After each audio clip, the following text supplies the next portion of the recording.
예, 여러분 안녕하십니까. 역전의 용사들 오늘 진행을 맡은 황현실입니다. 스픽스 최고의 프로그램 역전의 용사들 힘차게 시작해 보도록 하겠습니다. 예. 오늘 분위기가 상당히 다릅니다. 왜냐하면 대표님이 앉아 계시기 때문이에요. 전계한 스픽스 대표님 오셨습니다. 안녕하십니까. 반갑습니다.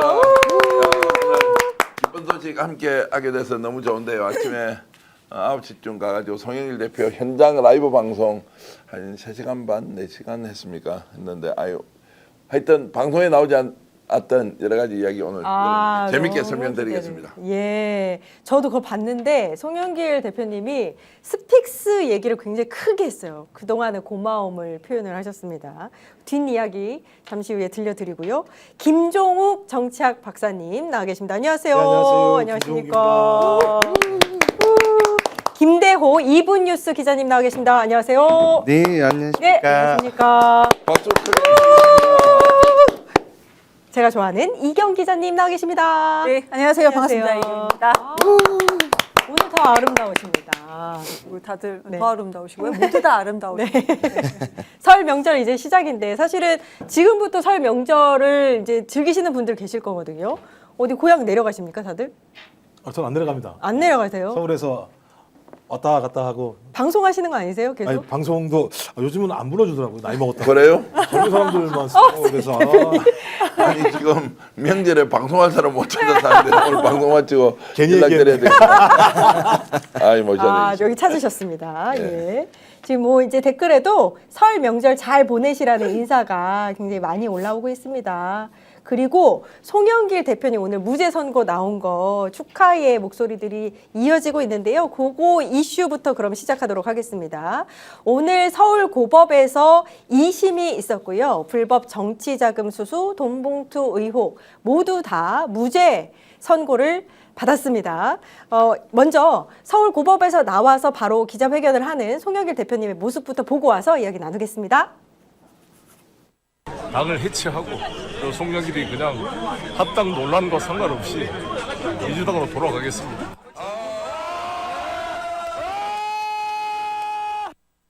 와, 예, 모두 다 너무나도 환영하는, 기뻐하는 모습 봤고요. 제가 제일 먼저 여쭙고 싶었던 건 대표님께 여쭙고 싶었습니다. 그 현장의 분위기와 또 송영길 대표님이 예상은 하셨을 것도 같은데 그래도 이제 전 혐의에 대해서 무죄를 받았기 때문에 감회가 새로우셨을 것 같아서. 조금 전에 이제 나왔던 저 화면이 스픽스가 처음으로 현장 나가서 라이브 중계했던 예. 이제 화면이고 이제 유튜버들도 엄청 오셨고요. 한 500명 정도 되는 지지자들이 정말로 눈물을 흘리면서 기뻐했는데 굉장히 담담하게 이렇게 대답하시더라고요. 예. 이제 예상을 했다기보다는 지금부터 이제 송영길 대표가 스스로 무엇을 어떻게 해야 하는지에 대해서 이제 막중한 책임감을 가지고 내내 기뻐하는 이런 그 모습보다는 이렇게 좀 스스로 진지한 모습을 계속 유지하고 한 번도 웃지 않더라고요. 아, 그러셨어요? 예, 그만큼 지금 이제 민주당에 처해져 있는 상황 그리고 이제 이재명 대통령이 찬 상황을 이제 여러 가지로 동시에 생각해 보면 송 대표가 당장 이제 해야 할 일이 무엇인지 깊은 고민에 빠진 거 아니냐. 지지자들은요. 전남 공항에서 참 올라오신 어르신 여러분 정말로 수고 많이 하셨고요. 전남에서. 고흥에서 올라오신 분들 그리고 광주에서 올라오신 우리 교장선생님 계셨고요. 대전에서 올라오신 분, 안산에서 올라오신 분, 전국 팔도 강산에서 정말요? 송영길 무죄 선고를 다 기대하면서 가슴 졸이면서 막 들어갔거든요. 제가 법정 바깥에서 있는데요. 갑자기 함성 소리가요.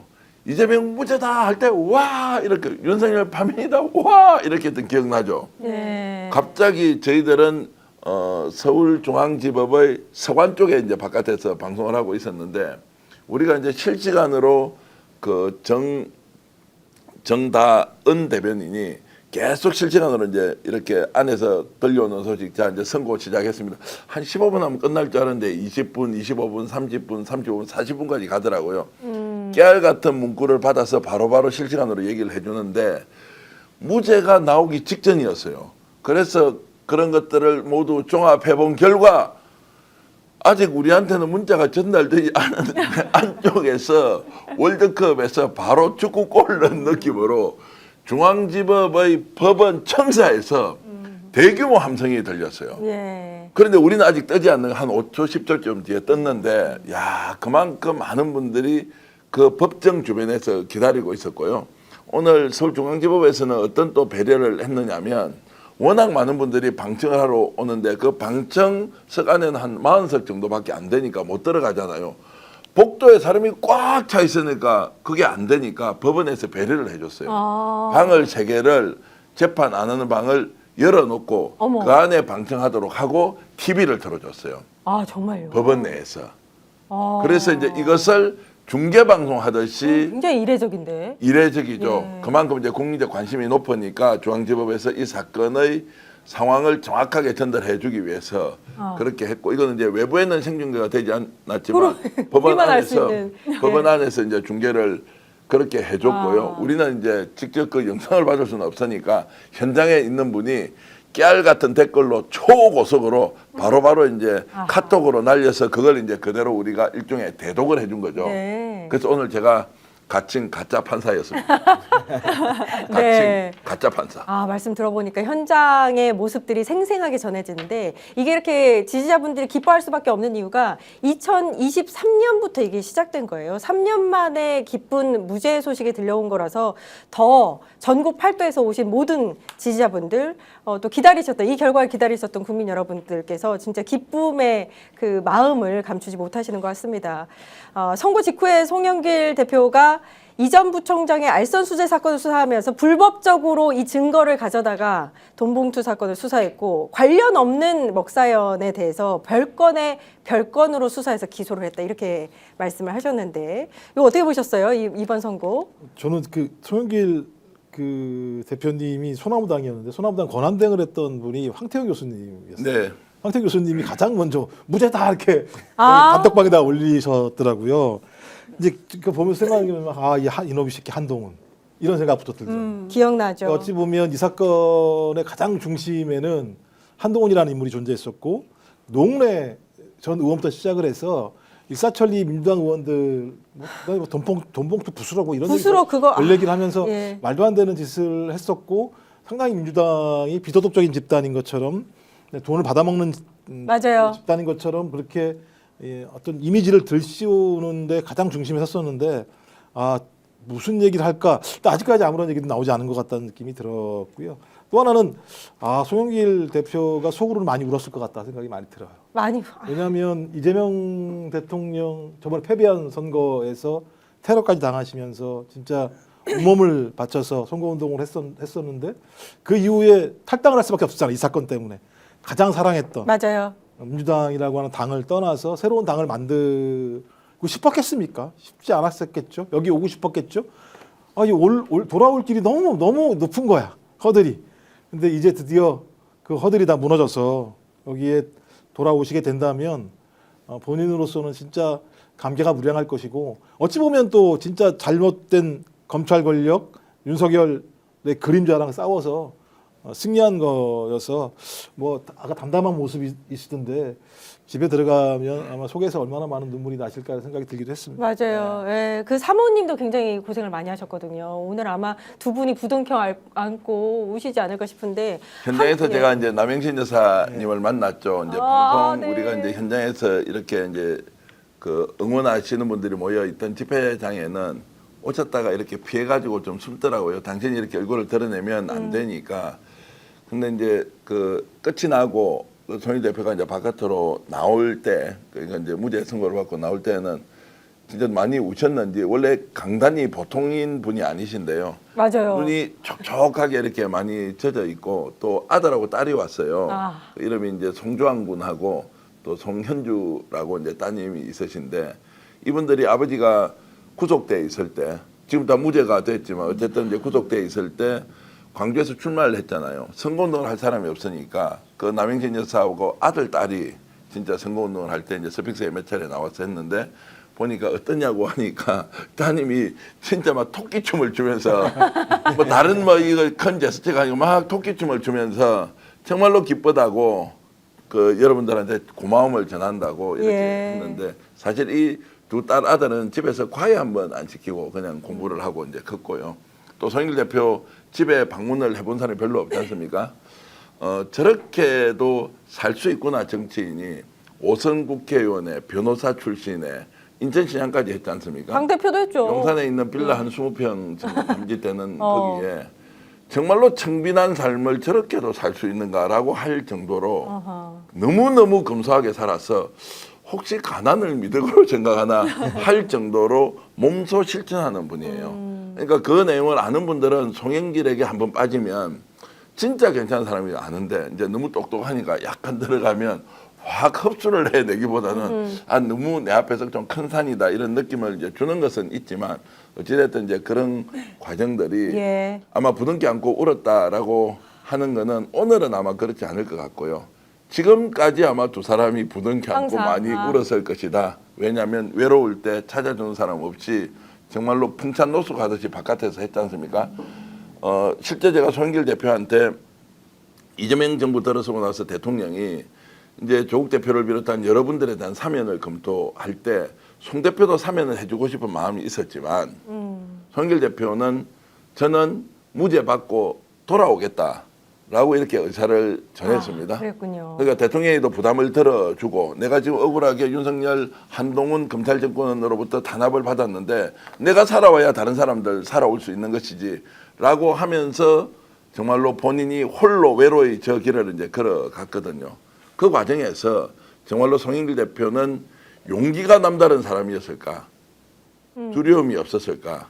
근데 제가 어제도 잠을 못 잔 걸 알고 있고요. 지난주에는 저 호남에 있는 여수 근처에 있는 어느 절에 가서 하루 종일 기도하고 묵상하고 제가 말씀 잘못 드렸습니다. 절에서는 기도와 묵상을 하는 것이 아니고 어쨌든 거기에서 자신을 이제 되돌아보면서 주지 스님과 함께 얘기를 나누었고 참고로 송영길 대표는 가톨릭 신자거든요. 네. 그런데도 이제 절에 가서 스스로를 가라앉히고 하는데 잠을 못 잤다는 이야기를 제가 여러 차례 들었는데 아유, 사람으로 다 당연하죠. 똑같은 것이죠. 예. 그러나 이제 오늘 좋은 결과가 나왔으니까 예. 지금 뭐 국민들을 위해서 이재명 대통령의 성공을 위해서 어떻게 할지 아마 본인이 이제 굉장히 공적으로 큰 걱정 그리고 이제 부담을 안고 역할을 찾고 있을 거죠. 예. 제가 예. 아마 스픽스는 좀 남다를 것 같아요. 제가 스픽스 스픽스 남다르고. 댓글을 알거든요. 스픽스는 왜 이렇게 송영길을 좋아하냐, 소나무당을 왜 이렇게 도와주냐 그래가지고 안에서 엄청 댓글들이 많았었어요. 근데 저 정기현 대표님하고 그다음에 노영희 변호사 일관되게 수미일관 그냥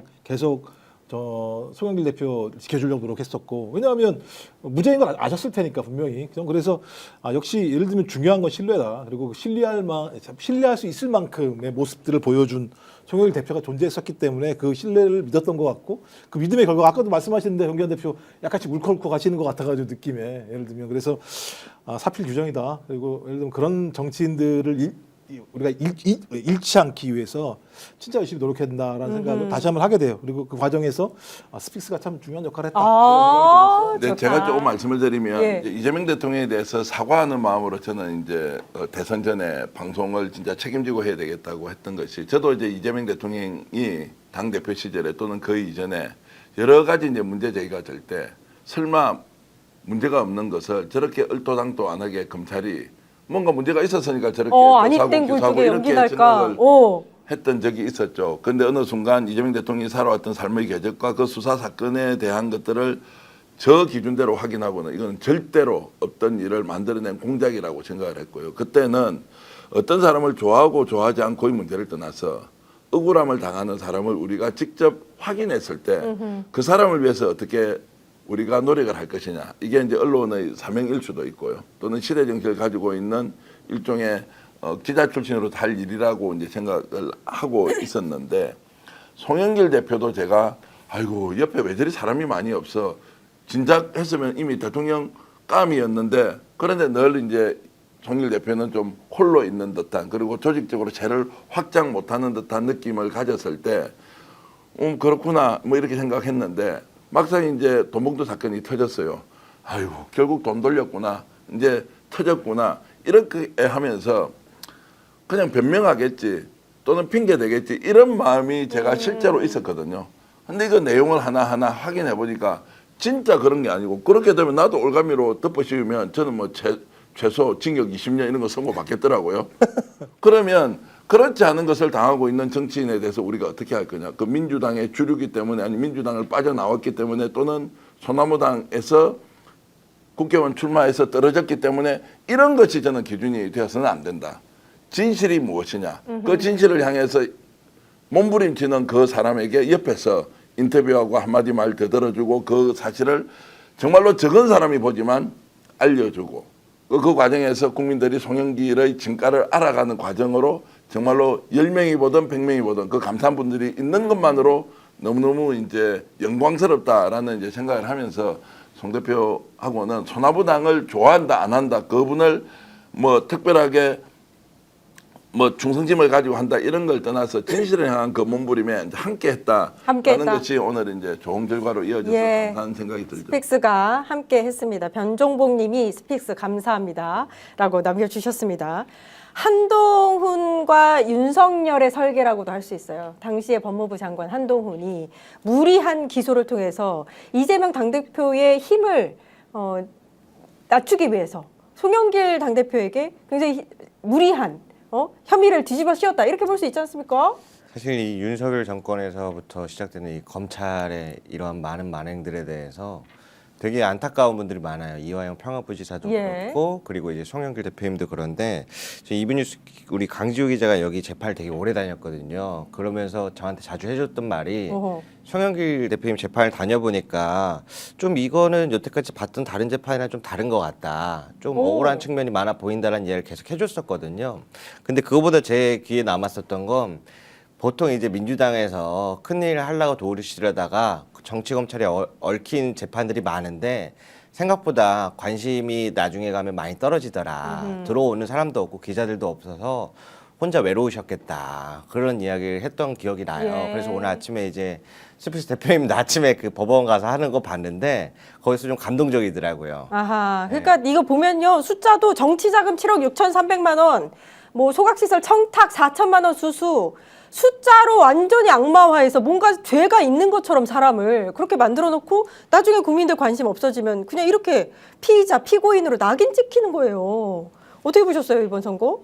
저는 너무 벅찼죠. 그리고 송영길 대표님하고 인연이 한 10년이 훨씬 더 넘었으니까요. 구치소 계실 때도 찾아가기도 하고 소나무당도 이제 여러 번 찾아가고 이제 이런저런 또 병원에 다리 다쳤고 입원해 계실 때도 이제 뵙고 막 여러 차례 이렇게 따로 물론 뭐 1대1 면담은 아니었죠. 여러 차례 좀 뵙기는 했는데 그때마다 일관되게 하셨던 말씀이 있으세요.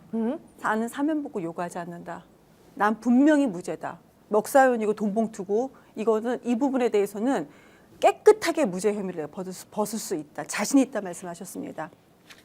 스스로 무죄를 받아서 민주당이 돌아가겠다. 그렇죠. 나는 민주당을 더 지키기 위해서 바깥에서 소나무당을 만들어서 내가 지키고 있는 것이다라고 얘기를 하셨거든요. 그렇기 때문에 누군가는 그래 일각에서는 이게 무슨 왜 창당하고 있냐 그냥 무소속으로 있지. 근데 그것이 아닙니다.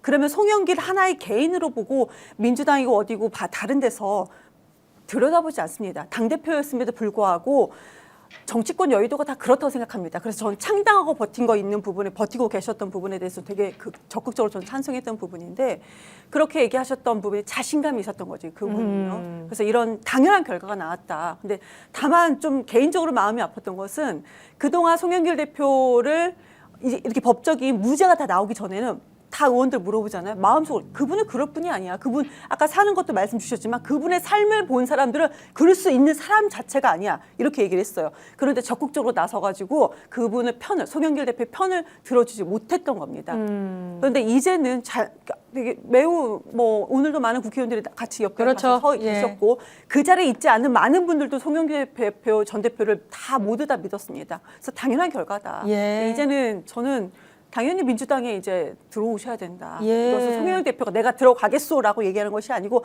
민주당에서 지금 정청래 대표가 무죄도 받았고 하셨으니 죄송합니다. 이제 오라고 해서 죄송합니다.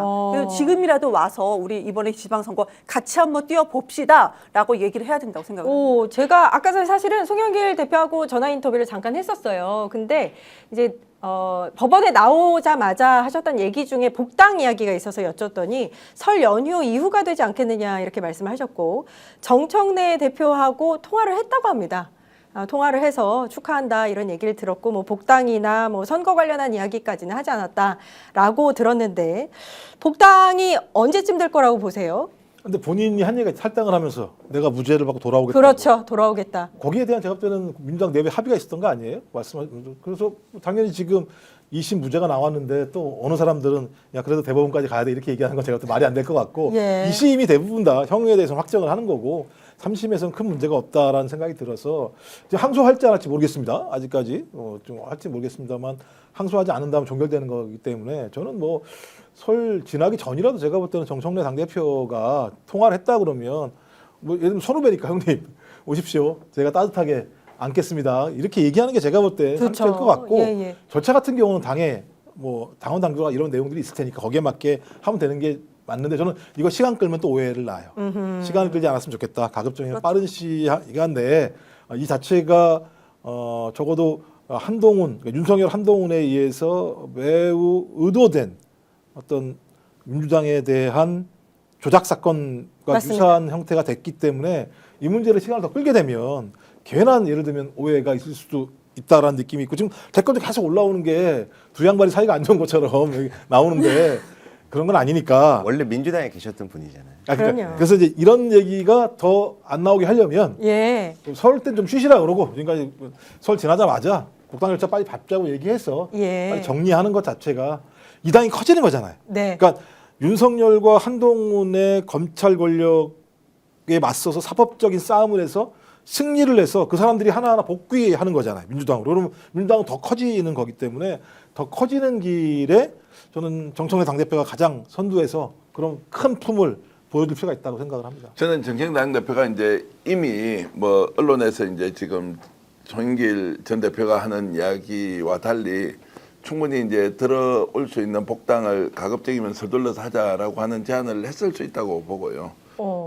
왜냐하면 정청 대표도 이제 이럴 때 큰 사람으로서 차기 대권 주자로 이렇게 저렇게 또 생각을 하고 있고 자기 당 대표도 출마할 의사가 여전히 있다고 하면 지금 이제 송영 대표를 넓게 빠르게 이렇게 이제 좀 잘 이렇게 품는 것이 당 대표로서 할 일이다. 어쨌든 당의 지금 어른이지 않습니까? 당 대표로서 이렇게 하는 것이 이제 좋다 생각하고요. 김종국 박사 말씀대로 이제 그렇게 해서 리더십을 좀 회복하고 당내 뭐 이런저런 오해와 갈등들은 좀 깨끗하게 씻고 지방선거 때 어떻게 해서 이제 지금 국힘을 이겨서 이재명 정부가 좀 더 탄력을 가지고 국정 운영에 매진할 수 있느냐 이런 계기는 앞선이지 않습니까? 그러려면 이제 그런 부분에서 송 대표가 갖고 있는 강점들을 정청래 대표가 잘 활용했으면 좋겠다 이런 말씀을 드립니다. 아, 예. 정청래 대표가 페이스북에 송 대표의 무죄 판결을 환영하고 축하한다. 그동안 고생 많으셨다. 이렇게 밝혔고요. 수석 대변인, 박수현 대변인을 통해서도 정치 검찰의 서슬퍼런 칼날을 이겨내고 돌아오신 손 전 대표를 환영한다.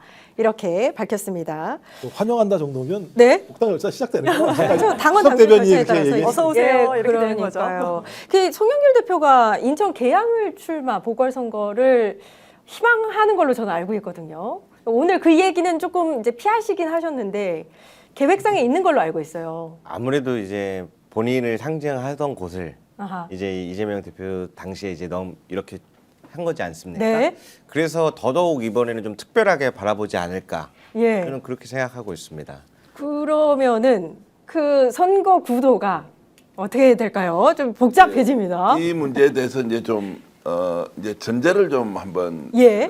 말씀드려 보겠습니다. 이제 송영길 대표가 지금 어떤 정책 선택을 하느냐는 것은 당사자의 결정이 아니라고 저는 생각하고요. 첫 번째는 이재명 대통령. 아하. 그러니까 이재명 정부가 송영길 대표를 어떻게 쓸 거냐. 뭐 구체적으로 정치로 이야기하자면 이재명 대통령이 송영길 대표를 어떻게 쓰는 것이 국정 운영에 또는 이재명 정부의 성공에 가장 도움이 되겠느냐는 게 첫 번째라고 생각하고요. 두 번째는 당에서 그러면 송영길 대표라고 하는 이제 정치인을 어떻게 활용하는 것이 좋을 것이냐. 그다음에 김희석 국무총리가 있지 않습니까? 김희석 국무총리도 국무총리를 계속하거나 아니면 당으로 돌아오거나 이제 이런 여러 가지 선택지가 있을 때 김희석 국무총리는 또 송영길 대표와 어떤 관계 설정을 하는 것이 좋겠느냐. 이런 것들이 종합적으로 고려되는데 거기에서 저는 원탑은 당연히 이재명 대통령과 이재명 정부에서 송영길 대표를 어떻게 쓰느냐가 이제 우선적일 테고 그 다음이 이제 개항으로 출마하느냐 마느냐의 문제. 그리고 당으로 돌아온다면 당에서 역할을 할 수도 있지 않습니까? 당권. 당권도 있을 수 있고요. 예. 그리고 김민석 총리가 당권에 도전하면 그럼 국무총리 다음에 누군가 가야 되지 않습니까? 그러면 실체형 총리, 실무형 총리. 자, 실제로 여야를 아울러서 이재명 대통령의 국정 운영의 동력을 가장 확실하게 실천적으로 보여줄 수 있는 정치인이 과연 몇 명이 되겠느냐라고 했을 때 갖춰져 있는 역량이나 이런 걸로 봤을 때 송 대표만한 사람이 있겠느냐 뭐 이런 것도 고려를 할 수가 있고요. 그런데 아무도 그런 말을 하지 않는다. 이재명 대통령도 뭐 없고 민주당에서도 송영길 대표에 대한 게 없다. 이러면 이제 본인이 결정을 하겠죠. 그럴 때 아마 인천계양으로 출마한다. 왜냐하면 자신의 지역구였고 물론 지역구에 주인이 따로 있는 건 아니지만 그다음에 이재명 대통령이 했고 또 지금은 김남준 청와대 대변인이 또 출마 의사를 가지고 있는 상황이니까 그때는 이제 개인적으로 홀로 결정을 해야 되는 특수 상황이 오면 저는 인천계양으로 출마하지 않겠느냐라고 아하. 저는 전망을 하고 있죠. 아니, 일부에서 송영길 대표가 인천계양 출마를 다시 한다는 거를 이제 일부에서는 작게 이제 부정적으로 얘기를 하는 분들도 일부는 있습니다. 근데 당연히 보십시오. 무죄를 받았습니다. 본인이 명예회복을 해서 정치적으로 복귀를 하는 것은 당연합니다. 근데 송영길 대표가 만약에 내가 서울시장 출마하겠다. 이거 욕심으로 보일 수 있습니다. 근데 본인이 정치적인 기반을 쌓았던 계양으로 내가 다시 돌아가서 인천 계양 주민들한테 인천 계양 시민들에게 제가 다시 한번 잘 해보겠습니다. 이번에 지방선거를 승리로 이끌겠습니다. 라고 만약에 말을 한다면 그게 당연한 것 아니겠습니까? 그 부분이 정치인으로서 가장 욕심을 덜 부린 부분 아니겠습니까? 누군가는 합당을 얘기하고 있을 때 외부에서요.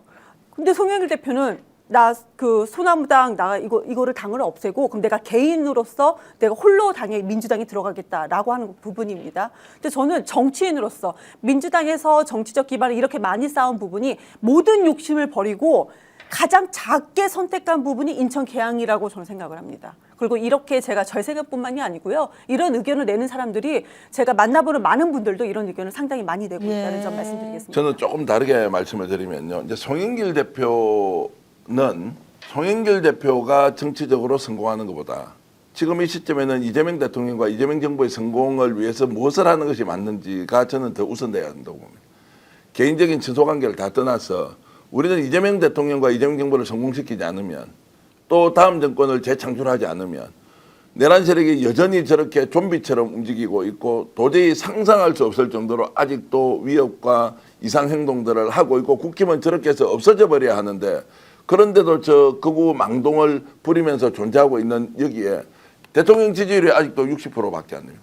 제 느낌으로는 70%, 80% 가 있어서 어떤 경우에도 극우들이 준동하더라도 대한민국 국민들이 거뜬히 꺾어내는 정도의 지금 에너지가 모이지 않았다는 거예요. 그런 상황에서 송영길 대표는 자신을 주어로 놓고 생각하기보다는 이재명 대통령과 이재명 정부를 주어로 놓고 어떤 쓰임새에 맞느냐라고 저는 선택하리라고 생각을 하고요. 그것은 저는 상당 부분 이재명 대통령의 의중에 따라서 결정이 되는 것이고 아마도 오늘 저녁에 우리가 모르는 사이 확인도 할 수 없지만 이재명 대통령이 송영길 대표에게 전화를 했을 수도 있다라는 생각이 들고요. 그것은 빚을 지고 빚을 갖고 하는 관계와 완전히 떠나서 대한민국을 대전환, 대도약, 대혁신을 해야 되는 이 중차대함 100년지 대계의 정말로 출발점에서 대통령을 위해서 어떻게 할 것인지 이 정부를 위해서 어떻게 할 것인지로 결정해야 하기 때문에 저는 이재명 대통령과 송영길 대표가 그런 면에서 국민주권 정부의 완성을 위해서 송 대표가 주어인 것은 저는 반대다라는 말씀을 좀 드립니다. 예. 송영길 대표가 사실은 중진급 이제 5선 인천 계양에서 5선 하지 않았습니까? 이제 만약에 다시 원내로 들어오면 6선이 되는 건데 스스로 미래를 결정한다기보다는 그분의 무게나 뭐 역할론적으로 봤을 때는 이재명 대통령이라든지 당내의 의견을 좀 반영을 해서 결단과 결정을 하지 않겠느냐 이런 의견들을 보여주셨는데 만약에 그런다면 민주당 내의 이 당권 구도가 또 굉장히 복잡해집니다. 박사님. 당권 구도는 복잡해지면 좋죠. 제가 볼 때는 그러니까 좋은 사람들이 좋게 경쟁을 하면 좋은 건데 그러지 않을까봐 좀 걱정하는 부분들이 조금씩 있는 측면이 있는 건데 말씀하신 것처럼 저는 일단 송영길 대표 같은 경우는 일단 이 사법 소송 절차를 좀 완료했으면 좋겠어요. 만약에 이제 항소를 안 한다 이런 절차가 있을 거니까 완벽하게 본인이 무죄를 최종적으로 확정을 받은 다음에 저는 좀 시간을 가졌으면 좋겠다 생각이 들어요. 말씀하셨던 것처럼 본인이 움직이시기에는 룸이 지금은 좀 넓지는 않은 것 같다라는 생각이 들어서 말씀하신 것처럼 아마 많은 고민을 할 겁니다. 당에서도 고민할 거고 아마 대통령을 비롯해서 행정부 같은 경우도 고민을 할 거고 송영길 같은 인물, 송영길 같은 능력을 가진 되게 똑똑해요. 그래서 많은 사람들이 너무 똑똑해서 약간 예를 들면 거리를 두는 것도 있어요. 그래서 그런 똑똑함을 가지고 있고 그다음에 안 해본 게 없어 다 해봤잖아요. 예. 광역단체장 해봤었죠. 당 대표 했었죠.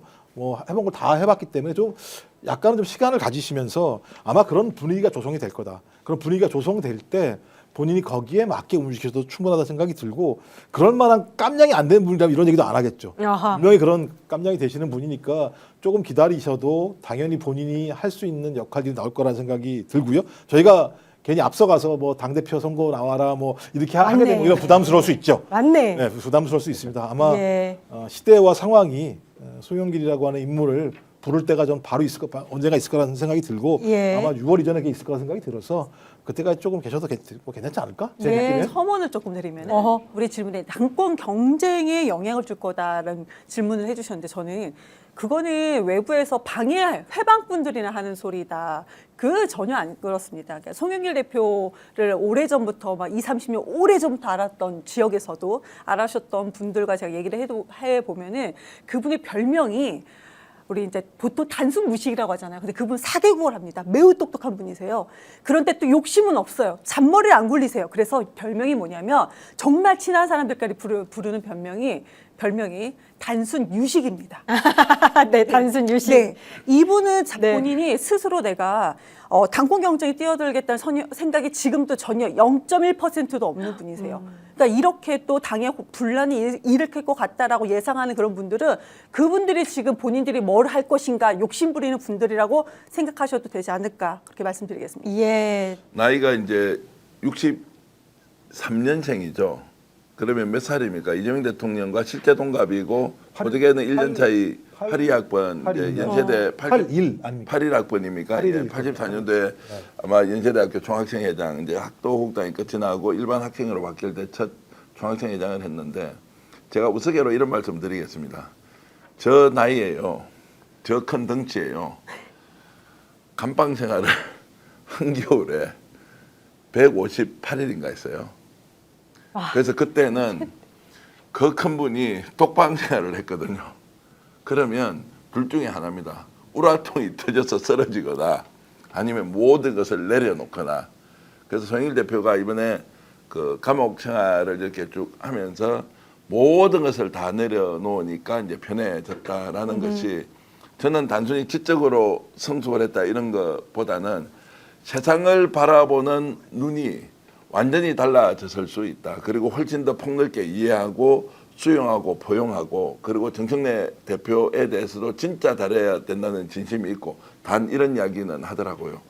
아이고 저 나라도 한 통 해주지.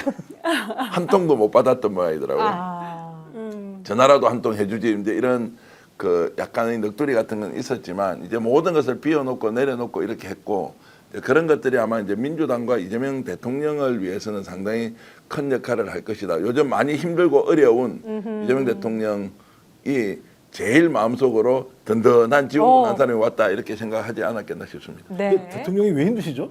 전 최근에 상황 되게 좋은 것 같아요. 너무 바빠서 할 일이 국민들은 많아서. 너무 좋아하는데 너무 할 이렇게 일이 빨리 하고 싶은데 당에서 좀 입법 지원이나 이런 걸 했으면 좋겠는데 당권을 가지고 대통령의 의중이 무엇이었다가 각자 해석을 하고 각자 달리 이렇게 막 논평을 하면서 오히려 분란이 정복되는 과정에서 대통령이 하라고 해서 했다는 주장, 대통령은 그런 뜻이 아니었다는 주장이 충돌하면서 딱 19일 동안 대혼란 상황이 있었지 않습니까? 어떻게 대통령 마음이 변했겠습니까? 그것만 쳐다보고 있을 수 없이 실제로 19번 국정에 전념을 하고 있었지만 이제 그런 부분들 때문에 있었던 것이 이제 송 대표를 통해서 큰 덩치가 용광로화되어서 막 찌꺼기 같은 갈등이 있지 않습니까? 싹 넣어서 싹 없애고 시원해. 새롭게 이제 잘 갔으면 좋겠습니다. 예. 기자님 마지막으로 한 말씀 하시고 우리 다음 이슈로 넘어가요. 아마 오랜 시간 마음고생, 몸고생 많이 하셨을 텐데 예. 너무 축하드리고요. 아이. 큰 정치 한번 기대하고 계겠습니다. 좋아. 예. 다음 이슈로 넘어가겠습니다. 국민의힘 이야기입니다. 친한동훈계 배현진 의원이 윤리위에서 당원권 정지 1년 처분 중징계를 받았습니다.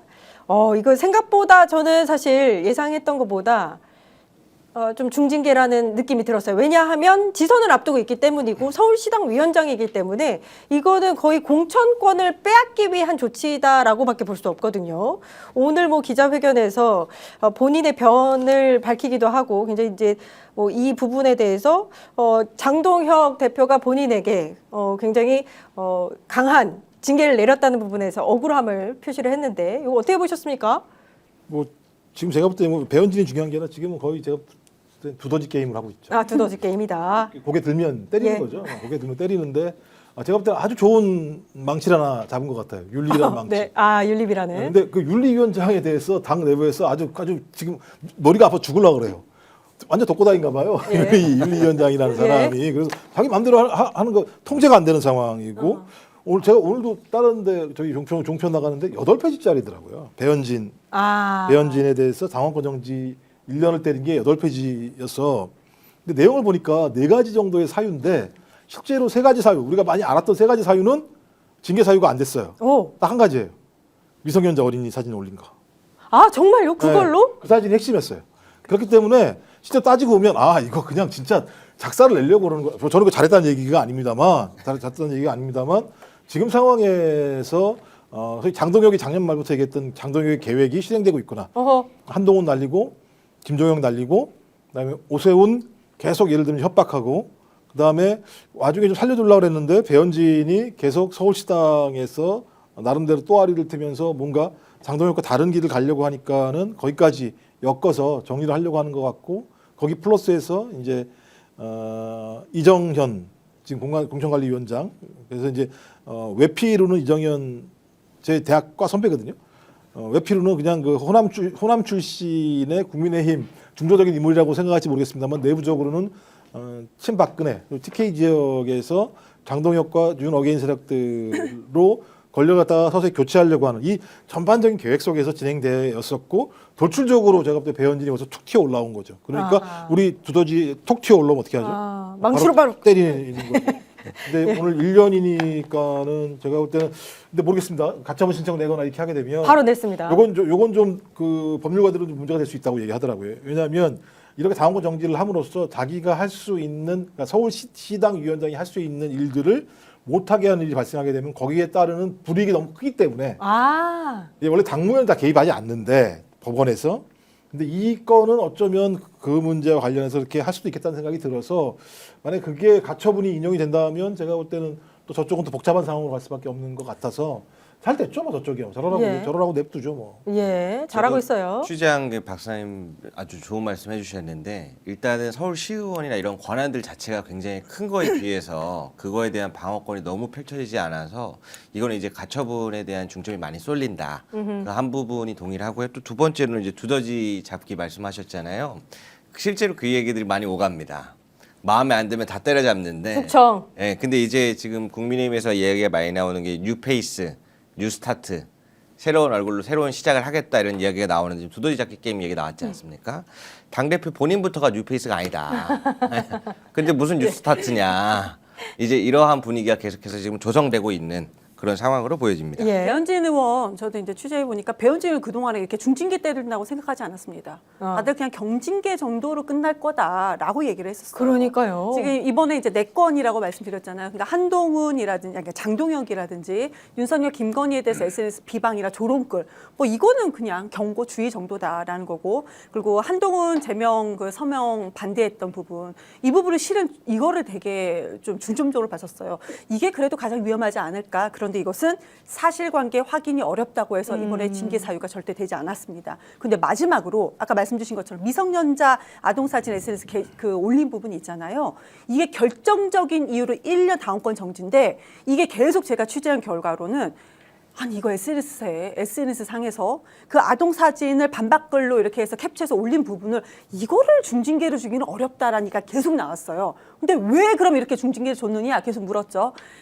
두더지 게임은 맞는데 배현진은 고개만 쳐든 게 아니었다. 이번에 본회의장에서 배현진이 거의 일진에 가까운 포즈로 양쪽을 이렇게 딱 잡고 맞아요. 고개를 이렇게 튼 상태에서 앉아있는 장동혁 대표를 향해서 거의 일진이었습니다. 그 모습은. 근데 그 사진이 너무 많이 나갔다.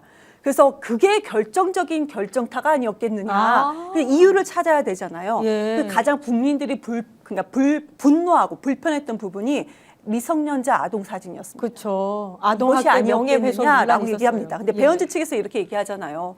배현지 측에서는 기초단체 선거를 너희들 마음대로 장동영 마음대로 하려고 한다 이렇게 아하. 주장을 해요. 민주당을 이롭게 하는 이적행위다 이렇게 주장을 합니다. 이거에 대해 국민의힘의 장동혁 측에 대해 제가 또 질문을 했죠. 그쪽에서 아주 간단한 얘기를 했습니다. 아니 지금 나경원이나 신동욱이 지금 출마하려고 하는데 그럼 이 사람들이 국민의 국회의원 그러니까 그 서울시장에 예. 출마를 하면은 이것을 민주당을 이롭게 하는 이적행위냐? 그럼 오세훈이 출마하는 것은 이적행위가 아니냐? 예. 이렇게 반박을 하고 있기 때문에 예. 여기는 서로 간에 그냥 이 정도 싸움에서 그냥 끝나는 것은 아닌가 생각을 합니다. 재심의 신청은 할 수 있어요. 열흘 한대요. 안에. 한대요. 한답니다. 가처분 네, 신청했고. 오늘 배현지는 뭐 이거는 제가 판단하겠습니다라고 간단하게 얘기를 했는데 주변을 다 물어본 결과 과거에서부터 중징계 나오면 재심 신청하겠다라고 하고 그리고 또 가처분 신청도 하겠다라고 계속 얘기를 했었잖아요. 한다고 합니다. 예, 예. 싸울 수 있는 모든 것은 이제 수단을 가지고 아마 전면전을 할 거고요. 싸우지 않으면 본인은 죽고 싸울수록 본인이 드러나는 것인데 이제 이기고 지고는 우리가 알 수 없죠. 혹시 법원에서 가처분을 받아들일 수도 있다 또는 받아들일 가능성이 없다라고 하는 것은 지금 예단하기 어렵지 않습니까? 장동혁을 끝까지 물고 늘어져야 되겠죠. 그러면 자 지금 배현진 의원 쪽에서는 민주당이 선전하고 국힘이 저 모양 저 꼴인 상태에서 장동혁 체제가 무너지는 게 낫습니까? 장동혁 체제가 계속 굳건하게 이어지는 게 낫습니까? 아니 한번 우리가 이제 민주당에서요? 아니 민주당 입장이 아니고 배현진 의원의 위치에서 장동혁은 무너지는 게 나아요? 아니면 굳건하게 자리를 지키는 게 낫습니까? 제 생각은 지키다가 지선 망하고서 아예 이제 없어져야죠. 그거는 이제 무너진다는 것이거든요. 예, 그 무너지는 것을 그대로 바란다면 그럼 지방선거는 어떻게 돼요? 장동혁 체제가 무너지는 것은 지방선거도 똑같이 폭망하는 거하고 일치하지 않습니까? 예. 결과적으로는 그렇게 싸울 수밖에 없다는 거예요. 그럼 한동훈은 어떻습니까? 한동훈은 장동혁 체제가 무너져야 기회가 옵니까? 아니면 계속 지키고 있으면 기회가 옵니까? 무너져야 합니다. 그러면은 싸우면 싸울수록 무너지는 에너지는 커질 거 아니에요. 예. 이게 불가피하다는 거예요. 그러면 결과가 어떻게 되느냐? 지방선거는 지금 현재 상태로 봐서는 아예 방법이 없다, 방책이 없다. 그런데 어떻게 합니까? 지방선거 이후에 당권을 계속 유지할 것이냐 말 것이냐의 싸움으로 가버렸기 때문에 실제로 장동혁 체제의 전략 전술에는 지방선거가 없다고 저는 생각을 하는 거예요. 대구 경북 정도면 이기면 된다는 거 외에는 지더라도 자신의 지지 기반이 계속 유지되면서 총선까지 가는 것이 가장 중요하다라고 계산을 세웠기 때문에 과하게 좀 말씀드리면 국힘에서 지방선거는 없다. 지방선거 후보만 있고 지방선거는 없다. 이 말씀은 민주당이 지금부터 잘하면 진짜 전국에서 대승을 이루는데 그 대승 큰 승리라는 것은 2018년도에 지방자치단체 17개 광역 중에서 대전, 세종 무소속 제외하고는 대구 경북 빼고 14개를 이겼죠. 그 이상으로 이길 수도 있다. 대구 경북을 제외하고는 다 이길 수도 있다라는 것으로 국힘 스스로 자초하고 있는 상황. 그때 배현진의 화이팅을 저는 기대하겠습니다. 배현진을 응원합니다. 오세훈도 응원하는데 오세훈이 장동혁 대표하고 정면으로 맞붙고 있는 상황에서 배현진의 징계가 이제 확정이 됐지 않았습니까? 확정이 됐다기보다 오늘 결정이 났지 않습니까? 다음은 오세훈 아니냐 이런 얘기가 나오고 있어요. 사실 이제 오세훈 시장이냐 아니면 나경원 시장 후보냐 이런 이야기가 많이 나오는데 예. 사실 제가 지금 제일 주목하는 점은 그러면은 친한계 카드에 대한 지금 자르기가 시작되고 있다라고 저는 보여지는데 네. 이거에 대해서 맞설 수 있는 카드가 무엇인가? 누가 맞설 수 있는 가? 친한계가 지금 친한계가. 장동혁 체제 예. 대표 체제에다 맞설 수 있는 카드가 과연 무엇이 있을까? 그리고 그거에 대한 유효 기간은 언제까지일까? 제가 이제 국민의힘 의원님들 만나면은 국회에서 많이 여쭤보는 게 타임라인이 언제까지라고 보시냐. 아하. 왜냐하면 지선 공천에 대해서 들어가고 거기서 결국엔 경선도 못 올라가게 되면 지금의 그러면은 장동혁 체제에 맞서고 있다는 친한계가 과연 유지될 수 있을 것인가. 그렇지 않다. 공천을 그래도 받기 위해서 경선을 들어가기 위해서 여기에서의 싸움이 또 한 번 일어날 것인데 저는 이게 3월 중에는 다 정리가 될 거라고 봅니다. 거기에서 아마 한번 구도가 한번 다시 바뀔 가능성이 크고 그 뒤에 이제 이후에는 이제 그러면 배지를 가지고 있는 국회의원들이 개헌 때 이제 당대표와 또 한 번 틀어지겠죠. 지방선거와 동시에 개헌 투표 하자는 이야기가 나오고 있는데 지금 민주당 의석수가 175석이거든요. 네. 조국혁신당까지 합쳐도 12석이잖아요. 그러면 적어도 15명 이상의 국민의힘 의원 쪽에서도 데려와야 되는데 이 부분에 대해서는 이탈이 일어날 것인가? 이러한 부분까지 아마 계산이 6월까지는 저 들어있을 거라고 보고 있습니다. 저희 생각에 오세훈이 막 저항하고 싸우고 할 것 같잖아요. 물어봤죠. 누구한테요? 직접. 오세훈한테도 못 물어봤죠. 예. 오세훈 저희 전화 안 받더라고. 받아주십시오. 받아주십시오. 그러니까 그 주변에 물어봤는데 뭐 오세훈, 그러니까 장동혁 측이냐 뭐 배현진 측이냐 이걸 다 떠나서 그냥 고루고루 다 물어봤죠. 오세훈이 그 예전에 선거에서 했었던 그 고루고루한 표현을 한번 써봤습니다. 그런데 오세훈은 중론이 오세훈은 되게 야같다. 기본적으로 야근 사람이다. 그러면 본인이 이번에 경선을 지방선거에서 경선을 치른다면은 그래도 나경원보다는 신동욱보다는 본인이 현역 프레임이 있으니까 경선에서 이길 수 있겠다라는 생각을 할 수도 있겠다. 그래서 경선만 잘 치르기 위해서 꼬리를 내릴 것이다라는 의견이 가장 많았습니다. 지금은 굉장히 강하게 지금 당대표와 싸우고 그래서 있는데. 배현진이 이렇게 1년 당원권 정지를 받기 직전까지는 싸웠습니다. 예. 본인들도요. 아니 말씀드렸잖아요. 저 계속 취재했는데 배현진 1년 당원권 정지 이거 국민의 장동혁 측에서도 이거를 예상하지 않았어요. 그냥 넘어가지 않겠어 경징계로 이번에 다 그런 의견이었어요. 그럼 오세훈 측이나 배현진도 그렇게 생각을 하고 있었겠죠. 근데 결과가 오늘 달라졌잖아요. 내일부터 오세훈 태우드는 달라질 거라고 다들 그래요? 예상을 합니다. 꼬리를 지켜봐야겠네. 내린다. 오세훈의 목표는 경선까지는 본인이 죽지 않고 가는 것이다라는 의견이 나왔습니다. 전화를 좀 받아줬으면 저렇게 아주 밉게 이렇게 비판하지는 않을 것 같은데.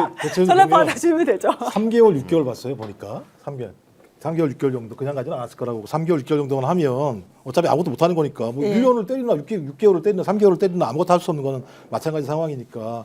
그거 제가 볼 때는 위협을 한 건데 아니 나경원이 바보가 아닌 이상, 신동욱이 바보가 아닌 이상 서울시장 왜 나갑니까? 의원직을 버려야 되는데. 의원직을 버려서 본인이 이길 수 있습니까? 경선까지는 갈 수 있잖아요. 아니 그게 경선 나가서 그게 무슨 의미가 있어요? 예를 들면 경선에서 되면은 그때 이제 본 후보 되는 거죠. 아니 그러니까 신동욱이나 나경원이나 경선을 이겼어요. 서울시장 선거를 이길 수가 있어요? 오세훈은 그나마 가능성이 있다고 얘기하지만 둘은 가능성도 없어요. 아시면 그러세요. 그 본인들이 이길 수 있다고 생각합니다. 그러니까 그 신동욱 이런 양반들이 그렇게 예를 들면 머리 안 돌리는 사람들이 아니에요. 다 머리 굴리는 사람들이고 신동욱이라는 사람은 뭐 SBS 8시 뉴스를 냈었고 저기 뭐 TV조선 9시 뉴스를 했던 사람이 계산 다 합니다. 제가 볼 때 자기의 볼륨을 올리는 거지 생각을 해보세요. 오세훈도 마찬가지인데 제가 볼 때는 이 장동혁 쪽에서 오세훈한테 뭐라 그랬습니까? 어떻게 서울시장을 5번이나 합니까? 이 얘기 뭐냐면 너 알아서 죽으란 얘기예요. 그렇죠. 너 선거 나가서 죽어. 너는 5번이나 해도 선거 진놈이야라고 해서 고립을 시키려고 하는 거지. 굳이 오세훈을 여기서 날려가지고 어거지로 밀어서 날려서 나경원을 안 치거나 예를 들면 신동욱을 안 치는 게 무슨 의미가 있겠어요. 오히려 기싸움인 거예요? 너 네가 5번이나 나갔잖아. 너 뭐 한 거야? 라고 해서 잡아뜨리는 게 낫지 오히려. 아까 말씀하셨잖아요. 서울시장 선거 이긴다는 생각 하는 것 자체가 제가 볼 때 바보 같은 생각이라니까요. 이 상황에서 선거는 알 수 없죠. 뭐 그건 맞습니다. 선거라고 하는 게 앞으로 한 4, 5개월 남아 있으니까 어떻게 알아요? 또 예를 들면 민주당이 완전히 뭐 이상한 짓을 해가지고 뭐 상황이 바뀔 수도 있는 것이고 또 정책이라고 하는 것이 잘못해서 갈 수도 있는 거고 이런 거지만 지금 구조를 보면 전혀 변동이 없는 상황이고 제가 제일 놀란 게 뭐냐면 정원호라고 하는 성동구청장 삼선한 사람이 오세훈을 10%를 이기는 여론조사가 나온 네. 상황이라고 하는 건 대체로 구조가 됐다고 보는 거거든요. 그럼 제가 볼 땐 오세훈한테 건 건 너 나가지 말란 얘기가 아니라 너는 5번이나 나가서 선거 졌잖아.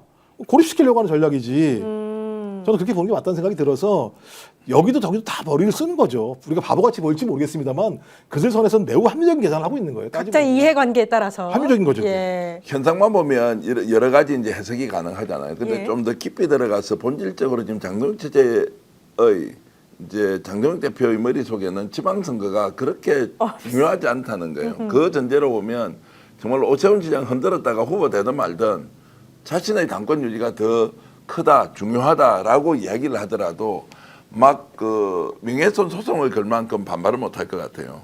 지금 당 내부의 사정이 지방선거에 대해서 누가 보더라도 제대로 준비되어서 간다라고 생각하는 사람이 없어요.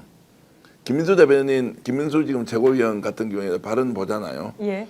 그 사람이 갖고 있는 진심인지 철학인지 가치인지 이런 것을 제가 일단 배제를 하고 그 현상으로 다음 지방선거에서 저런 발언에서 이길 수 있다라고 생각한다는 것은 대한민국 사람이 아니거나 그렇죠. 이제 정신이 좀 이상하거나 둘 중에 하나라고 생각을 하기 때문에 그래서 이분들이 네. 잘 알고 있다는 거예요. 지방선거가 목적이 아니라 당권을 유지하는 것이 훨씬 더 중요하다. 그리고 당권 유지에는 누가 필요합니까? 당원들이 필요하잖아요. 극우화되어 있는 훈련된 당원이 한 20만 명, 30만 명 왔다. 그러면 기존에 있던 당원들이 투표할 때 갑니까? 안 갑니까? 탈당을 하거나 탈당하기 어려우면 그래도 먼발치에서 지켜보겠죠.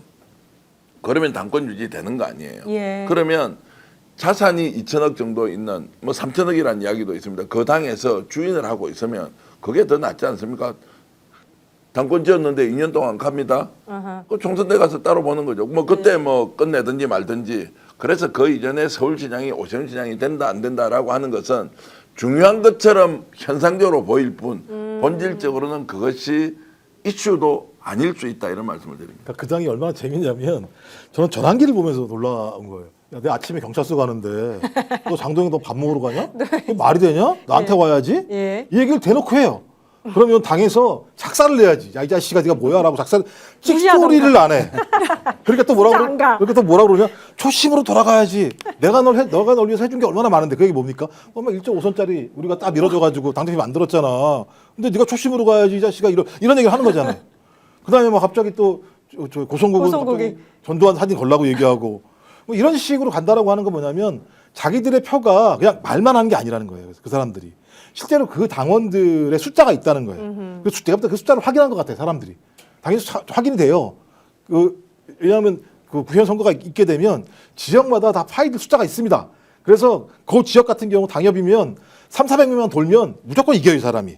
그러면 똘똘한 지역구 PK 지역에 신천지 통일교 한 200~300명만 딱딱딱딱딱 잡아놓으면 세상에 무서울 게 없어요. 근데 오더 내리면 되는데 그럼 한마디야.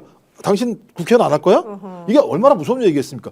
그 힘들이 모여가지고 TK 지역에 있는 국회의원들이 그냥 암묵적으로 지금 찍소리 안 하고 가는 거거든요. 그러니까 제가 볼 때 만만치 않아요, 이 상황이. 예. 근데 지금 전반적으로 설명을 들어보니까 이해가 확 되는 게 배현진 먼저 천에서 서울시당의 공천권을 뺏어온 것도 지선을 이기기 위한 그 전략이 아니라 자기 입맛대로 지선에서 자기 사람들을 공천을 하고 그 지선 이후에 나중에 당권을 이 사람들이랑 같이 가겠다. 이 전략일 수도 있겠네요. 네. 네. 거기에 이어서 지금 사실 이번 주선이 진짜 중요한 게 지난 지선에서도 지금 사실 거의 6대4 정도 됩니다. 국민의힘이 차지하고 있는 게 한 6 이상이 되거든요. 예. 그래서 이번 지사안에서 좀 민주당 입장에서는 탈환해야 될 것이 굉장히 많고 그리고 대부분 이제 서울시장이나 경기도지사 이런 도지사급으로 많이 귀결되는데 이번 선거는 그 밑에 거의 구청장까지가 다 중요한 정도의 역할이다. 왜냐하면 대부분 민주당이 지역을 가져온 경우에 그 밑에 있는 분들은 전부 다 국민의힘으로 배치돼서 행정이 제대로 안 이루어지는 경우가 많다 이런 의견들도 있어서 그런 점이 중요할 것 같고요. 근데 이제 한 가지 조금 민주당 측에서 바라볼 점은 2월 3일부터 예비 시도지사 후보자 등록이에요. 네. 벌써 선거가 시작된 지 거의 열흘 정도 지났다고 보면 되는데 지금 출발을 못 하고 있어요, 제대로. 각자 그냥 개인적으로만 하고 있고 지금 민주당은 합당은 나중에 이야기하더라도 선거 연대는 또 같이 가자고 이야기를 하고 있지 않습니까? 그런 상황에서 지금 후보자들이 갈팡질팡하고 있어서 지금 스타트를 못 하고 있다. 국민의힘은 스타트한 밤에 그런 것이 한 가지 있고 두 번째로는 지역 통합에 대한 지금 문제가 계속 기결되고 있습니다. 예를 들어서 대전과 충남 지역 통합법을 지금 발의하고 그죠. 청문회에 올려가지고 들어가고 있는데 그러면 대충 특별시라고 하는 이 대전 충남에서는 근데 선거법상 대전은 대전 한 명이 뛰어야 되고 충남 후보는 충남을 뛰어야 됩니다. 근데 여기는 통합 처리가 될 예정이에요. 그럼 대전에 있는 사람은 충남에 있는 사람의 민심을 어떻게 얻습니까? 그러한 부분에 있어서 전략적인 부분에 대한 지금 논의가 지금 계속해서 빨리 이루어져야 된다. 그래서 이번 지선은 아무래도 굉장히 신경 쓸 것도 많고 복잡한 것도 많겠지만 아마 잘 진행되지 않을까. 그런 네. 부분에서 좀 응원을 많이 해야 될 것 같습니다. 예. 시간이 굉장히 애매하게 남았는데 우리 재판 소원제를 그래도 조금 정리하고 갈까요? 어떻게 생각하십니까? 좋죠. 예. 기자님 먼저 여쭙게요. 이게 조희대 대법원장이 어제 이례적으로 이 재판 소원제에 대해서 굉장히 비판적으로 적극적인 본인의 의견을 네. 얘기를 했어요. 이거 어떻게 보셨어요? 그러니까 국민의 피해가 엄청 클 거다라고 했잖아요. 그래서 궁금하죠. 저도 국민이니까요. 그 재판소원제가 그 도입이 되는 부분에 대해서는 많은 분들이 내용을 정확히 모르니까 잘 유심히 봤습니다. 예. 찾아봤습니다. 국민의 피해가 보는 법이다라는 근거는 30까지도 돈이 들잖아요. 근데 이게 40까지도 되는 거다. 그러면 법적 비용이 든다, 변호사 비용이 든다라는 거였습니다. 말이 됩니까 이게? 그들의 주장은 법적 비용이 든다라는 것이 국민의 피해라고 얘기를 하는 엄청난 것입니다. 피해가 그거예요. 엄청난 피해가 이거 하나예요. 그래서 이걸 보면서 야, 저 사람이 논리가 없어도 이렇게 없구나라는 생각이 들었고요. 그러면은 이게 왜 그러면 이 조이대는 왜 이렇게 얘기를 하고 국민의힘은 왜 이렇게 비판을 하는가? 그래서 그 변호사들한테 많이 좀 다양한 변호사들한테 물어봤습니다. 그러니까 독점적 권위가 이제 그러니까 대법원, 사법부 최고 기관으로서 대법원이 독점적 권위를 실추될지 모른다는 두려움에 이렇게 반박하는 것이다. 그리고 민주당은 너무 싫어. 근데 민주당이 이걸 추진하는 거니까 반박하는 것이다라는 거고요. 사법부의 권위를 무조건 수호하겠다라는 그런 마음이다라는 것이 가장 많았습니다. 이 의견이 가장 많았습니다. 그럼 궁금하잖아요. 또 그러면 그거 이제 헌법재판소에 그 재판소원을 청구하게 되면은 저 변호사 비용이 많이 들까요? 아니라고 합니다. 아닙니까? 일반적으로 우리 대법원의 그 3심제 들어가서 대법원에 우리가 이렇게 그 재판을 청구하고 상고한다고 하죠. 이럴 경우에는 오히려 항소하는 2심 재판에 항소하는 것보다 훨씬 재판 비용이 적게 변호사 비용이 적게 들거든요. 이것보다 훨씬 더 적게 든다. 예. 이런 내용이 전문가들의 의견이었습니다. 근데 논리적으로 이게 이제 무엇이 맞다 아니다 이렇게 이제 찬반양론으로 보면 이제 판단하기 어려운데요. 저는 입법기관이 국회가 왜 이것을 만들어야 하는지에 대해서 대법원이 스스로 질문해야 되죠. 지금 본인들은 본인 맡기고 있는 판사들 그 판결 신뢰해요? 신뢰를 하냐고. 조이대는 지금 대한민국의 판사들이 판단하는 걸 신뢰하냐고요. 국민적 신망을 얻는다고 본인은 그렇게 생각을 하고 있나요? 그거 물어보시라고. 왜 이게 헌법소원 제도를 도입해야 되는지, 대법원의 최종 확정 판결이 이게 어긋날 수도 있다라는 것이 생겼고, 지금 내란 과정에서 비상경 내용 불법성 다 따지는데 판사마다 엉망진창 아니에요? 판결 내린 거 국민들이 동의 못하는 것이 10개 중에 1개가 생겼습니다. 그거 정상적인 국가 맞습니까? 100개 중에 1개만 생겨도 정상국가가 아니라고 할 건데 100개 중에 서너 개씩이 생기고 있다? 아니 심지어 100개 중에 10개가 생길 수 있다. 라고 하면 이 제도 바꿔야 됩니까? 안 바꿔야 됩니까? 예. 무슨 이야기 합니까? 나와가지고 평소 하는 꼴을 그렇게 하지 말고 사법부가 국민들에게 신뢰받는 행동을 했어. 정말로 누가 보더라도 사법부가 독립적으로 존재해야 한다는 그 확신 누가 줍니까? 자기 스스로 규정하면 끝이에요. 국민들이 줘야 되는 그것도 지금 생각하지 않으면서 이런 주장하는 거 이런 자에 거절하고 입법권을 가지고 있는 국회가 처리하면 된다 이런 말씀. 예. 이게 보면 제가 볼 때는 일단 김건희를 위해서 판사들이 참 고생이 많다. 이게 왜 무섭냐면 예. 대법원에서 포괄일죄로 다 확인이 된 걸 갖다가 그 다음 재판 1심에서 그것을 완전히 뒤엎는 판결을 내려요. 그러면 법원이 2개 판결을 내리고 있는 거잖아요. 그럼 국민들이 어떤 판결을 믿어야 돼요? 알 수 없는 거겠죠. 예. 그러면 국민은 기본적으로 이것 때문에 기본권 자체가 침해당할 수밖에 없는 거겠죠. 또 하나 이전 재판에서는 그 연구소가 명태균 거라고 얘기했는데 이건 또 아니래. 여긴 또 2개의 판결이 나와 있어요. 네. 동일한 곳에서. 예. 그럼 어떤 것을 믿어야 되죠? 근데 최종심은 어디서 결정이 나느냐? 대법원에서 판결이 날 수밖에 없는 상황이에요. 그러면 대법원의 판결이 이렇게 예를 들면 국민들한테 어떤 명확한 예를 들면 판결적 최종 결론을 내지 않는 상황이 벌어지게 된다면 그 자체가 제가 볼 때는 국민의 기본권을 침해할 수밖에 없는 상황이 벌어질 수밖에 없어요. 그리고 비용 문제를 얘기하는데 비용은 아직 벌어지지 않은 거기 때문에 제가 추정할 뿐인 거예요. 그러면 지금 논쟁은 비용 문제가 아니잖아요. 이게 위헌이라고 문제 제기하는 거 아니에요? 따지고 보면 헌법재판소에서는 위헌이 아니라고 얘기 나오고 헌법재판소 아니라고 얘기하는데 지금 법원은 뭐 위헌이라고 주장하고 얘기하는 있죠. 거잖아요. 그래서 지금 위헌이라고. 헌법재판소에서 다 입장이 다 나온 거잖아요. 3가지 정도로 나왔던 게 하나는 예를 들면 헌법에 나와 있는 사법권은 법관으로 구성된 법원에 속한다라고 얘기하는 건 특별한 게 아니라 행정권은 행정부에 속하고 입법권은 입법부에 속한다고 얘기하니까 당연히 사법권은 사법부에 속한다고 얘기했을 뿐이야. 따라서 이걸 별다르게 예를 들면 너희들만 가질 수 있는 고유한 권한으로 얘기하지 마. 이 논리로 따지면 입법 권한은 어디에 있습니까? 국회에 있죠. 그럼 국회에서 입법을 했어요. 그럼 따라야 됩니까? 따르지 말아야 됩니까? 사법부가? 따라야죠. 그럼 얘기할 필요 없어요. 그럼 이 논리랑은 아무런 얘기할 필요가 없는 거예요. 네. 아니 사법부가 사법권의 영역이라고 얘기하면 입법부가 법을 만들었어요. 그럼 법을 지켜야지. 네. 왜? 입법이라고 얘기하는 것은 국민을 직접적으로 대의하는 거기 때문에 그것을 따르지 않겠다고 얘기하는 것은 소위 국민으로부터 직접 대의받지 않는 임명된 자들이 제가 볼 때는 월권행위하는 거랑 똑같은 거라는 생각이 들고요. 또 하나는 헌법 103조에 법관은 헌법과 법률에 근거해서 양심에 따라 독립적으로 심판하게 돼 있어요. 그럼 두 가지를 가지고 판단하는 거예요. 헌법과 법률에 근거해서. 맞네요. 따라서 이미 이 두 가지를 가지고 판단을 해야 되는 측면이 있기 때문에 이 헌법 문제, 기본권 침해 문제와 관련해서 논란이 된다면 당연히 거기에 대해서 최종적으로 물어봐야 되는데 이걸 법원에 물어볼 수 없는 문제가 그쵸? 생기는 거잖아요. 그다음에 또 하나는 헌재가 맨날 얘기하는 거지. 니네들이 헌법을 알아? 우리가 위헌 여부를 판단하는데야. 니들이 뭔데 그거 막 맞다 틀리다 얘기해. 우리가 위헌 아니면 위헌 아닌 거지. 뭐 이렇게 말이 많어. 그러면 니네들이 판단하든지 니네들이 법 바꿔가지고 대법원이 헌법 위헌 여부를 판단한다 얘기하든지 그게 아니면 그냥 가만히 있어. 이렇게 얘기하는 거기 때문에 저는 이 문제는 철저한 토론이 필요할지 모르겠습니다만 조희대가 자기의 대법원의 권한을 지키기 위해서 헌법재판소가 뭘 하든지 반대하는 것이다라고 볼 수밖에 없는데 소시기에는 더 중요하게는 이 판결 자체가 누구에게 도움이 되고 있느냐? 윤석열과 김건희에게 도움이 되고 있다. 실제적으로 이거 대단히 중요한 겁니다. 생각해보세요. 7년 나왔죠? 15년 이상민 예. 15년인데 7년이 나왔어요. 예. 앞에 부분 잘 읽으면 와 대단하다. 이상민 작살났구나 생각을 했는데 뒤에 가니까 뭐 하자는 거지? 아, 뭐. 7년밖에 안 나오지? 근데 예를 들면 이런 판결을 우리들은 그냥 사법부의 최종적인 판단이라고 뭐 1심이긴 합니다만 저걸 존중해야 되는가? 이런 고민들이 분명히 있는 거죠. 그렇죠. 그렇다고 다 한다는 얘기는 아니고 예.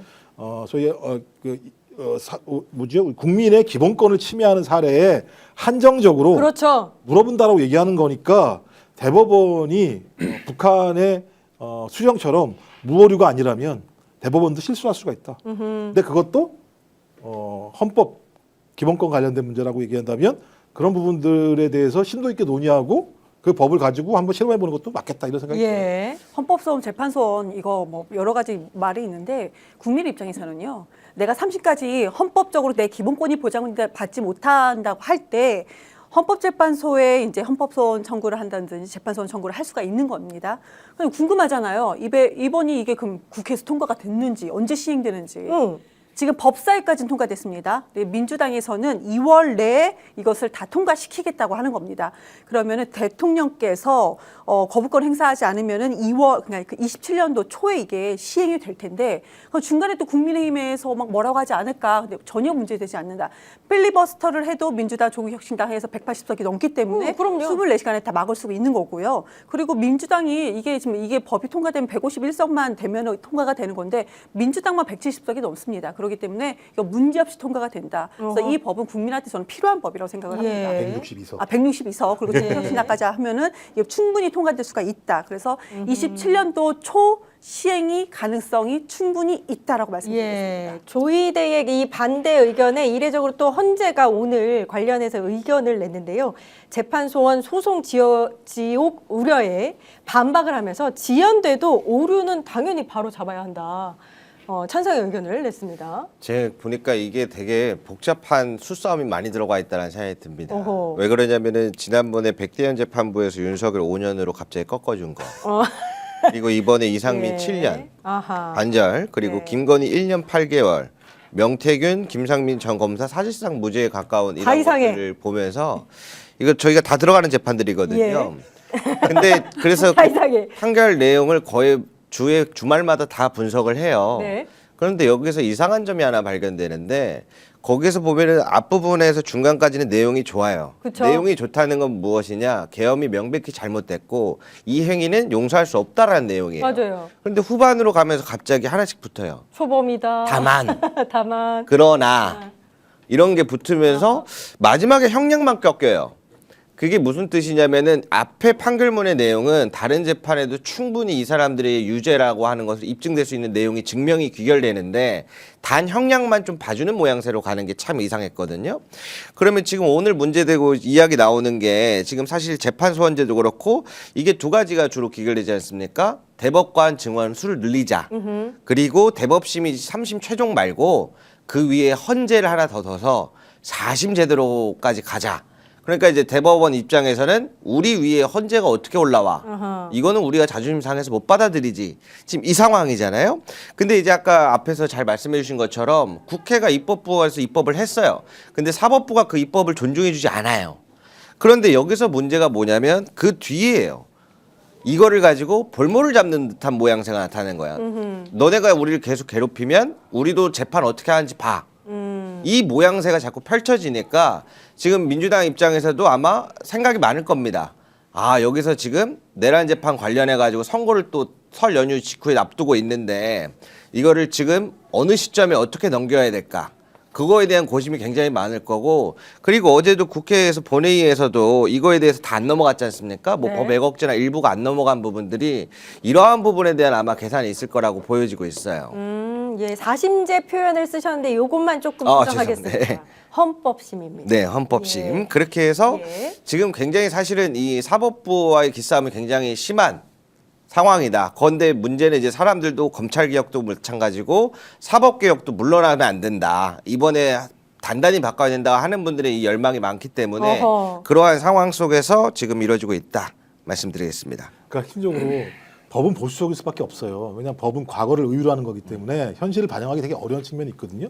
그런 판사들이 그 과거에 만들어진 법과 현실에 맞게 판례를 만들어서 국민 법관병에도 아, 그 정도면 용인할 수 있어 하게 만들어주는 게 판사들의 역할이에요. 맞습니다. 제가 볼 땐 이번 판결을 보면 이 사람들은 과거 기득권에 그대로 가 맞아요. 있고 예. 매우 이 법원의 하이라키, 법원 행정처라고 하이라키에 그대로 gat혀 있는 사람들이에요. 그러면 이건 이들이 깰 수가 없어요. 그때 누가 깨는 거냐? 입법부가 깨거나 국민이 깨는 거예요. 이건 깨는 과정인 거지. 예를 들면 경합 과정이라고 보는 건 좀 문제가 있다는 거죠. 왜냐하면 누가 피해를 보냐? 국민이 피해를 보잖아요. 어떤 형태로든지. 그러면 국민 또는 입법부가 그런 과정과 관련해서 소위 과거에 잘못된 매우 보수라고 말하기도 뭐죠. 이런 것들을 끌어당겨서 현실에 맞게 만드는 작업을 해야 되는 게 그게 입법부 역할이에요. 계속 그래 왔고 지금까지 따지고. 예. 알겠습니다. 시간이 많이 지나서요. 여기까지 하겠습니다. 전기한 스픽스 대표님, 김종욱 정치학 박사님, 김대호 이분 뉴스 기자님, 스픽스 이경 기자님 고생해 주셨습니다. 감사합니다. 제가 이제 한 말씀만 드려도 됩니까? 예. 완전히 방송 이렇게 끝납니까? 우리 황일 앵커 진행할 때는.